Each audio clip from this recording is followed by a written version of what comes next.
जय जगन्नाथ सांग मैंने आज ओपीएससी एएसओ सेक्रेटेरिएटर मोर टार्गेट है 5। तो आज टार्गेट है 5 रे मोर कौन कौन टार्गेट रही है आपण मान सहित मुझे डिस्कसन करी। फास्ट हूँ मोर आज सका टार्गेटा रोचे मैथ्र परसेंटेज चैप्टर जोटा कि मो लाइव क्लास करुँची आईटा से सीरियल अनुसार पर डे क्लासटा करी। तापर नेक्स्ट रोचे मोर ओडियार सर्वनाम जोटा कि मुझे सारस्वत बही पढ़ी।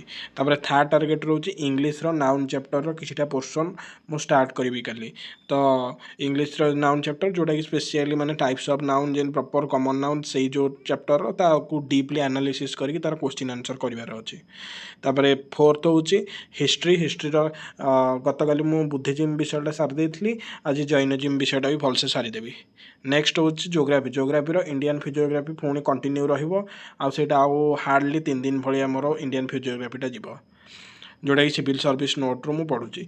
आउ देन हूँ पॉलिटर हूँ फंडामेंटल राइट कहीं मो सिटीजनशिप पार्ट 2टा मुझे सारी देती। यहाँ हूँ पार्ट 3 फंडामेंटल राइट से आरंभ करदेवी।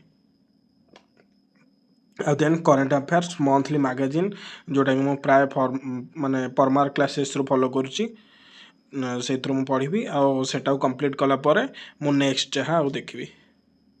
तो यहाँ था मोर आज स्टडी प्लान आउ राति 8टा भितर मुझे केती कौन कंप्लीट कर पारि से नेक्स्ट वीडियो मुझे जनइबी। Thank you so much. जय जगन्नाथ।